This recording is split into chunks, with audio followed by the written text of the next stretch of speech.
नमस्कार दोस्तों, मैं मनीषा सिन्हा। इस वीडियो में हम देखेंगे कश्मीर पंडितों की सफरिंग्स को, वो भयावह स्थिति जिसमें एजुकेटेड और पीसफुल कश्मीरी पंडितों को कश्मीर वैली छोड़ना पड़ा। उनकी वो दास्तान हर हिंदुस्तानियों की आत्मा को छू रही है।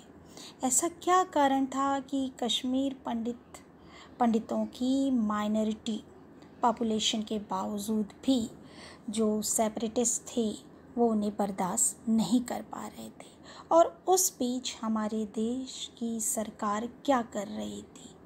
दोस्तों, जब किसी भी देश में इतनी बड़ी मानव त्रासदी होती है तो उसके पीछे एक हाथ नहीं होता। समाज को बर्बाद करने वाले अनेक हाथ एक साथ उठकर मानवता को शर्मसार कर देते हैं। इस वीडियो के माध्यम से मैं आपको कश्मीरी पंडितों की एक्सोडस की कहानी को सुनाने का प्रयास करूंगी। और सबसे पहले हम देखते हैं एक्सोडस क्या होता है। एक्सोडस मतलब हजारों की तादाद में जब लोग अपने प्लेस को छोड़कर बाहर जाते हैं उसे कहते हैं एक्सोडस। दोस्तों, आगे बढ़ने से पहले मेरे इस वीडियो को आपसे रिक्वेस्ट है कि लाइक, शेयर और सब्सक्राइब करते हुए बेल आइकन प्रेस करें। सबसे बड़ा जो टर्न 1975 में इंदिरा गांधी और शेख अब्दुल्ला के बीच क्या होता है, साइन होता है, और यहीं से स्टार्ट होती है कश्मीर वैली की कहानी की शुरुआत। इंदिरा गांधी और जो शेख मोहम्मद थे उनके बीच इंदिरा शेख अकॉर्ड के तहत शेख अब्दुल्ला ने कश्मीर में सेल्फ डिटर्मिनेशन की डिमांड को गिव अप कर दिया था, लेकिन इस अकॉर्ड ने स्पेशल हॉस्टिलिटी को फेस किया। जमात ए इस्लाम कश्मीर, जम्मू कश्मीर पीपल्स लीग और Jammu Kashmir liberation front JKLF इस अकॉर्ड का फ़ायदा अपने पॉलिटिकल माइलेज के लिए किया। 1980 में जब जो CM थे शेख अब्दुल्ला, और ये जो थे ना, पहले जम्मू कश्मीर के प्राइम मिनिस्टर थे, जवाहरलाल नेहरू और इनके बीच कुछ झगड़े हो गए और ये जो शेख अब्दुल्ला थे वो जेल चले गए। बाहर आने के बाद जम्मू कश्मीर के CM बने वो। अब क्या हुआ था during the time of Indira Gandhi, ये 1975 की बात है। उसके बाद 1977 में फिर से इलेक्शन ये जीतते हैं और शेख अब्दुल्ला जम्मू कश्मीर में CM बन जाते हैं। लेकिन क्या होता है कि कुछ ऐसा कुछ होता है कि जो शेख अब्दुल्ला, उनको ऐसा लगता है कि उनका जो पॉलिटिकल कंट्रोल है वो थोड़ा ढीला पड़ रहा है। तो वो क्या करते हैं, उन्होंने अपना जो आउटलुक, जो 30 साल से सेक्युलर पॉलिटिक्स रही है उनकी, उसे वो रेडिकलाइज कर देते हैं, और उन्होंने पंडितों को अदर्स कहना शुरू कर दिया था। कश्मीर पंडितों के साथ भेदभाव यहीं से स्टार्ट हो रहा था, और 1982 में इनकी जब डेथ हुई उसके बाद उनके बेटे फारूक अब्दुल्ला, जो कि नेशनल कॉन्फ्रेंस के लीडर बन जाते हैं, 1983 में असेंबली इलेक्शन भी जीत जाते हैं और वहाँ के CM बन जाते हैं। और उस समय जो उनको शपथ जो दिलवाए थे वो थे गवर्नर जगमोहन जी।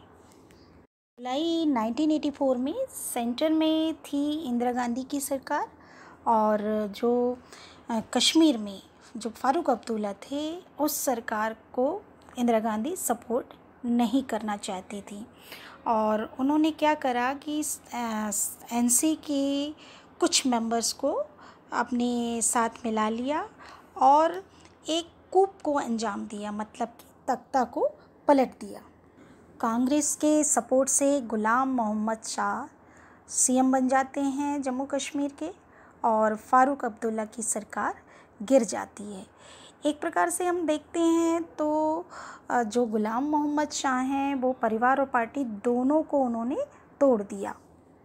जो गुलाम मोहम्मद शाह थे वो शेख अब्दुल्ला के दामाद थे और फ़ारूक अब्दुल्ला के ब्रदर इन लॉ थे।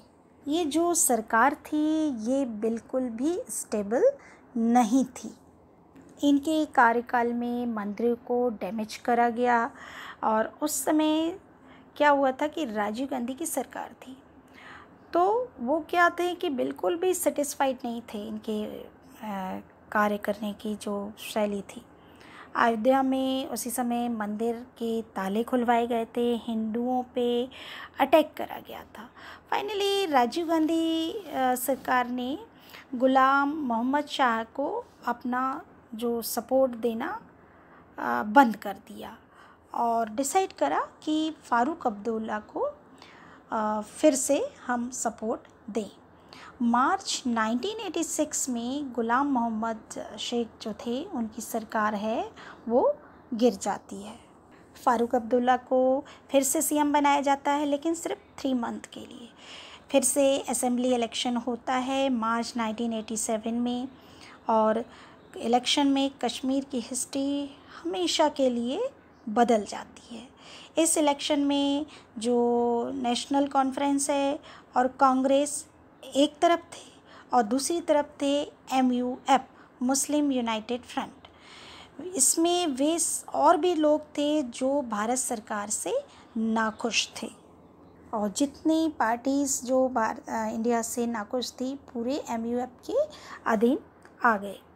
और जब इन्होंने MUF से जो चुनाव लड़े थे आगे चल के कई तो उसमें आतंकवादी बन गए थे। उस समय ऐसी एक पॉपुलर वेव चल रही थी कि MUF ही उसकी ही सरकार आएगी, लेकिन MUF ने सिर्फ 4 सीटें जीती थी। ऐसा बोला जाने लगा कि इस इलेक्शन में धांधली हुई है और वहाँ के लोगों का गुस्सा भारत सरकार के खिलाफ बढ़ता चला गया। कुछ ऐसी चीज़ें घटित हुई जिससे कि कश्मीर में इस्लामाइजेशन को बढ़ता गया वहाँ पर। जैसे सोवियट्स ने अफ़गानिस्तान में अटैक किया, अफ़गानिस्तान में जिहाद चल रहा था, पाकिस्तान ने जिहाद का सपोर्ट करा। पाकिस्तान ने कश्मीर में भी जिहाद को सपोर्ट करना शुरू कर दिया। ISI और पाकिस्तान ने वहाबिज़म को सपोर्ट दिया। पाकिस्तान और ISI ने JKLF के जो लोग थे उनको ट्रेन करना शुरू कर दिया, उन्हें हथियार देना शुरू कर दिया। हर जो नौजवान थे उनके हाथों में AK-47 थमा दी। LOC के पार यानी POK पाक अधिकृत कश्मीर में ट्रेनिंग देना शुरू कर दिया। उस समय 2 संगठन थे, एक था JKLF Jammu Kashmir liberation front जो इंडिया से फ्रीडम चाहता था लेकिन पाकिस्तान में मर्ज नहीं होना चाहता था। दूसरा था जमात इस्लाम जो कि सोशल ऑर्गेनाइजेशन था, वो चाहता था कि कश्मीर पाकिस्तान में मर्ज हो जाए। ये एंटी इंडिया सेंटिमेंट्स को भड़काने का काम कर रहे थे। जम्मू कश्मीर में कुछ ऐसी घटनाएं हो रही थी घटित जिससे जो लोगों को झकझोर कर रही थी। कई प्रोमिनेंट जो लोग थे वहाँ पर उनको मारा गया, जैसे कि पंडित टीका लाल टपलू जो एडवोकेट थे और BJP के लोकल लीडर थे। पंडित नीलकंठ गंजू उन्हें मार दिया गया, वो रिटायर्ड जज थे। और ऐसा क्या होने के कारण क्या हुआ कि कश्मीरी जो पंडित थे उनके मन में डर का माहौल जो था वो बढ़ता जा रहा था। और इन्होंने क्या करा कि JKLF के जो फाउंडर जो मकबूल भट्ट थे उनको इन्होंने फांसी दी थी, जिसके कारण आतंकवादी चिढ़े थे और उन्हें मार दिया गया। 27 दिसंबर को 1989 की बात है, जर्नलिस्ट प्रेम नाथ भट्ट को मारा गया। फिर दिसंबर 1989 में जो उस समय के जो तत्कालीन होम मिनिस्टर थे उनकी बेटी को टेररिस्ट ने किडनैप कर लिया और उनको छोड़ने के बदले में उन्होंने बोला कि हमारे 5 जो टेररिस्ट हैं उसको आप छोड़िए तभी हम आपकी बेटी को छोड़ेंगे। और सरकार ने उस मांग को माना और 5 टेररिस्ट को छोड़ दिया। अब इससे क्या हुआ, टेररिस्ट का जो हौसला था बढ़ता गया और श्रीनगर की गली गली में हथियार लेकर लोगों को डराने धमकाने लगे। थोड़ा सा हम नेशनल पॉलिटिक्स की ओर भी नज़र डालते हैं। 1989 में वीपी सिंह सरकार ने मुफ्ती मोहम्मद सईद को होम मिनिस्टर उस समय थे, और उन्होंने वीपी सिंह के कैबिनेट को ज्वाइन कर लिया था। उन्होंने एडवाइस दी कि आप जगमोहन को जो हैं उनको गवर्नर बना दीजिए जम्मू कश्मीर का। 19 जनवरी 1990 को जगमोहन गवर्नर अपॉइंट हो गए, और जो उस समय के सीएम थे फारूक अब्दुल्ला, उन्होंने सीएम पद से इस्तीफ़ा दे दिया। उसका कारण था वो नहीं चाहते थे जगमोहन को गवर्नर बनना वहाँ का। तो अब क्या हुआ कि इससे और भी वहाँ के पंडितों के मन में डर का माहौल जो था वो बढ़ता जा रहा था। 4 जनवरी 1990 में एक उर्दू न्यूज़पेपर में पब्लिश हुआ। हिजबुल मुजाहिदीन ने इशू किया था कि कश्मीर पंडित, आप कश्मीर वैली छोड़कर तुरंत यहाँ से चले जाएं वरना अच्छा नहीं होगा, और सबसे पहले बच्चों को टारगेट करेंगे। करते क्या थे, आतंकवादी मुखौटा पहनकर AK-47 लेके मिलिट्री मार्च करते थे। जहाँ जहाँ कश्मीर पंडित रहते थे उन्हें डराते थे, धमकाते थे और कहते थे घाटी छोड़कर जाएं। यहाँ तक कि पंडितों की जो लिस्ट पब्लिकली चिपकाते थे कि यदि आपने घाटी नहीं छोड़ी तो इन पंडितों को सबसे पहले मारा जाएगा। और वैसे भी पहले कुछ प्रोमिनेंट लोगों को मारा जा चुका था। पंडितों के मन में डर दिनों दिन बढ़ता जा रहा था। दोस्तों, 19 जनवरी 1990 की भयानक रात कश्मीरियों के लिए बहुत ही डरावनी थी, और उन्हें वे नाइट ऑफ टेरर भी कहते हैं। आतंकवादी थे, वो कहते थे कि अगर कोई इस्लामिक रूल के अगेंस्ट आता है तो उसे मार दिया जाएगा। नारा लगाते थे पाकिस्तान जिंदाबाद, यहाँ इस्लामिक रूल होगा, जो हिंदुज़म है उसको समाप्त कर दिया जाएगा।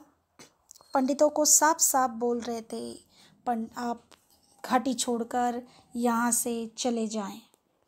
ये टेरर नाइट ख़त्म हुई। 20 जनवरी को लोग घाटी छोड़कर जाने लगे, अपने साथ एक सूटकेस, 1-2 कपड़े, और कुछ लोगों को तो वो भी ले जाने नहीं दिए। कहा कि ये तो यहाँ की संपत्ति, इसको छोड़कर ऐसे ही जाओ। कश्मीरी पंडितों पर हुए अत्याचार को देखकर रोंगटे खड़े हो जाते हैं। कश्मीर में शांति बहाली और विस्थापितों को वापस लाने का, कश्मीर घाटी में वापस लाने की बात सुनकर आतंकवादी बौखला गए, और उन्होंने कहा हिंदुओं कश्मीर छोड़ो, और वो 1990 का माहौल बनाने की कोशिश कर रहे थे। लश्कर-ए-इस्लाम धमकी दे रहे थे कि इस्लाम को कबूलो नहीं तो घाटी को छोड़ो। वे बोल रहे थे कि जो कश्मीरी मुस्लिम हैं वो किसी भी काफिर को दोस्त ना बनाएं, अगर वे ऐसा करेंगे तो वे भी मारे जाएंगे। अभी हाल ही में घटित कश्मीर में महिला जो टीचर थी रजनी बाला, उनकी हत्या कर दी गई थी। टीवी कलाकार अमरीन भट्ट को भी कातिलों ने बुरी तरह मारा, लेकिन हमारी पुलिस और हमारी सेना ने 24 घंटे के अंदर उन कातिलों का पता लगा लिया था और उन्हें सजा दी गई। विजय कुमार जो बैंक के मैनेजर थे, बैंक में घुसकर उन्हें पिस्टल से मार गिराया। आतंकवादियों ने दहशतगर्दी फैलाने की कोशिश की है, हालांकि कश्मीर के लोगों ने दिखा दिया है कि इस बार माहौल बदल गया है। वे लोग घाटी के अमन चैन को बिगाड़ने वालों की जो साजिश है उसको सफल नहीं होने देंगे। आज 370 आर्टिकल के रिमूवल होने के बाद कश्मीर में पॉलिटिक्स में चेंज आने की उम्मीद है। कश्मीर पंडितों पर हुए अत्याचार की ये दास्तान दिलों को झकझोर करती है। इसी के साथ हमारा ये टॉपिक समाप्त होता है। दोस्तों, मेरे इस वीडियो को यदि आपको पसंद आया हो तो लाइक, शेयर, सब्सक्राइब करके बेल आइकन प्रेस करें। साथ ही साथ कमेंट्स लिखना ना भूलें। धन्यवाद। जय हिंद, जय भारत।